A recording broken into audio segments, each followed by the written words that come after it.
Hey, it's Jordan with Status Coup. The Biden Titanic hitting that iceberg and about to sink further. To be clear, I do not want Donald Trump to become the next president, but I do not make the decisions in this White House, and I certainly cannot advocate for Biden after the last 3.5 years, particularly the last 3 or 4 months of disastrous, genocidal, and immoral decisions. Let's show you the most recent polls, which I got to tell you are really a death knell less than a year before the presidential election. This is from Morning Consult, who does great polling and it's pretty consistent.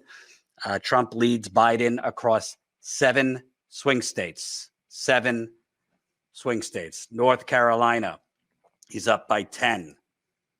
Nevada, up by 8. Georgia, up by 8. Wisconsin, up by 5. Michigan, up by 5. Pennsylvania, up by 3. Arizona, up by 3.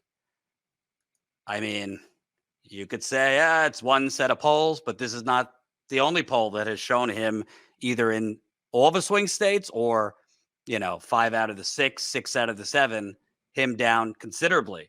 I want to zero in here. I mean, North Carolina, take it off the board. He's not making up for 10 points. Nevada, which was hit the hardest economically by COVID. I do not think Biden has a real shot there. Georgia, remember, Biden won Georgia by less than a point. That it's flipping by 8. I also believe the local Democratic Party in Atlanta and their push for Cop City, which we have covered extensively, which is a completely unnecessary police commando station that they plopped down in protected wood area. The Democratic Party mayor in Atlanta has supported it. The Democratic members of the city council, for the most part, have supported it. The Democratic senators that we were told we got to fight in those recall elections, Ossoff and Warnock, they are quiet on the crackdown on protests, the criminal terrorism charges against peaceful protesters, the assassination of one protester, Tortuguita. I think that is playing a part because Biden won Georgia in large part to an increase in turnout in Atlanta. Wisconsin, still a chance that Biden can come back. I don't think so right now, but still could come back. I'm going to skip Michigan for now. Pennsylvania, still close. Arizona, still close. But these are several states here that I do not see Biden having any chance to come back, particularly North Carolina, Nevada, Georgia, and Michigan, I think, might be in the losing column pretty soon and unable for Biden to come back. I want to zero in particular on Michigan. Because Michigan, for a long time, has always been a swing state, but the Democrats have won it other than 2016 and Trump. Obama won Michigan. Trump ended up winning in 2016. Biden got it back in 2020. It definitely has some more Democrat areas, Detroit, Flint. It definitely has more Republican areas, particularly the rural parts and the northern part of Michigan. But it can go either way. But a lot of times, Michigan, I mean, Biden only won by 150,000 votes. That might sound like a lot. That could easily be flipped. And right now, because of his blank check to Israel and the genocide that Biden is funding, Biden is losing a very key demographic and voting bloc, which is Arab Americans in Dearborn, Michigan, and Detroit. Dearborn has the highest population of Arab Americans in America. Detroit has quite a lot as well. And they are freaking out. So much so that Biden sent his campaign manager to Michigan recently to try and salvage the state for Biden. And in particular, the mayor of Dearborn refused to meet with anyone from the Biden campaign. Biden campaign holds Michigan meetings amid voter anger over Middle East. The meetings with campaign manager Julie Chavez Rodriguez come as anger deepens over Biden's approach to Israel's war against Hamas. President Joe Biden's campaign manager traveled to Michigan on Friday to help shore up support among minority groups within the state, seething over the administration's Middle East policy. according to 3 people familiar.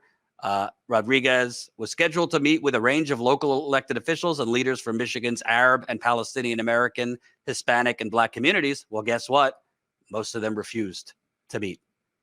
That is a scathing damnation of Biden and his administration if they won't even give the president and his representatives even a meeting. How do you think? I mean, these leaders, the mayor of Dearborn, other influential leaders in the community, if they're not willing to meet with Biden's campaign, you think they're going to go and talk to the distraught, furious community members in Dearborn, many of whom are losing family members in Gaza to the slaughter, to the genocide? You think they're going to go and try to persuade those people to vote for Biden if they're refusing to even meet with them? I want to show you also Biden's team is now scrambling because they might have to come up with a different state, a different plan to account for losing Michigan. Biden's support for Israel has hurt the campaign badly with the sizable Arab American population in Michigan, and his team is scrambling to find other paths to victory in the battleground state, according to 2 campaign advisors granted anonymity because they aren't authorized to speak. So let me clarify. They're not looking for other states to make up for Michigan. They're still trying to win Michigan, but they're trying to find other types of voters or other areas that they could win in Michigan to make up for the Arab American voters who are fleeing from Biden. I'm no stranger to Michigan. I've been there. I'm about to hit my 20th trip to Flint, Michigan. I've covered other stories and areas in Michigan. I've been to Kalamazoo, Benton Harbor. I've been to northern Michigan, which is more conservative. And I can tell you, I don't really see the other voters or the other areas that Biden can win. Before October 7th and Hamas's attack on Israel and Israel's genocidal response, Biden was already down among Black voters all over the country, including Michigan, particularly Black males. He was down among young voters all over the country, but also in Michigan. And now he's down among Arab American voters. I don't really know what is the other voting bloc you're going to get. You're going to try and get never Trumpers in Michigan? I don't know. I mean, the never Trumpers, a lot of them end up just voting third party or not voting. I don't know if there's a sizable number of never Trumpers in Michigan that you could get. You're going to try and get the independent, your numbers among independents in Michigan up. Well, a lot of independents lean right, and a lot of independents vote on the economy. The economy is not doing good, despite all the PR from the media and the Biden administration. Most people are not feeling great in this economy where 64% of people are living paycheck to paycheck. The numbers of people working more than one job are up. Homelessness is up 12% in last year. I don't know what these other voting groups or areas they're going to peel off voters unless they do some more right-wing shit in hope that they could out crazy Trump, which Ron DeSantis has already shown that's not a winning strategy, trying to out crazy Trump. So maybe Biden could just, I don't know, do the right thing and pull funding from Israel's continued bombardment and slaughter of Gaza. I don't know if that would win back the voters he has lost in Dearborn and Detroit, but it has the benefit of being the right move, the moral move. Maybe it would win back some of the younger voters you've lost. I mean, I say vote for whoever you want. This isn't me telling you who to vote for, but just speaking from a political perspective, doing the right thing now might, despite the carnage, despite at this point the sickening number of children that have died, overall Palestinians who have died. Maybe if you do the right thing now, you could peel back some of those voters. But I got to tell you, at the end of the day, I mean, these numbers are. I haven't really seen these kind of numbers for an incumbent president since I've been covering politics. There's also the fact, particularly in Michigan, this is from a Detroit outlet. It's important to note, however, that the votes awarded to third-party candidates in polls, in Michigan polls, so we're talking RFK, Cornel West, Jill Stein, were largely taken away from votes for Biden, not Trump. the percentage of voters choosing Trump essentially remained the same, regardless of what third-party candidates were included. So when you're adding third-party candidates in Michigan to polls, Biden is losing more votes that go to third-party. Trump's numbers are staying unchanged. So again, if you're losing black voters, if you're losing young voters, if you're losing Arab American voters, if you're losing votes to third party, I would remind you and show you once more that is a disastrous situation. I think we're already over the iceberg in Michigan. And if he loses Michigan, I got news for you. He basically has to go across the board and win Wisconsin. He would have to win Pennsylvania, and I think he would have to win one of two, Arizona or Georgia. He can't afford to lose many more swing states other than Michigan. And I think at this point, since he only won Georgia and Arizona by 1 point in 2020, it's pretty foregone conclusion, particularly in Georgia, but likely Arizona too, that he's going to lose those.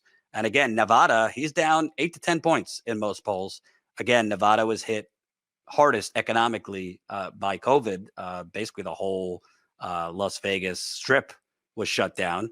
You could argue, that started under Trump, continued under Biden, but people are going to blame the president in office now.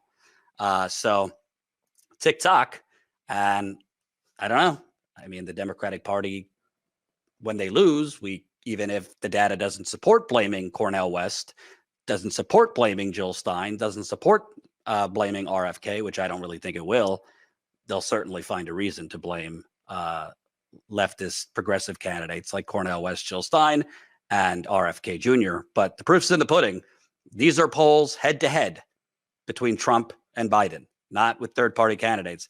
And he's down double digits in most of those states.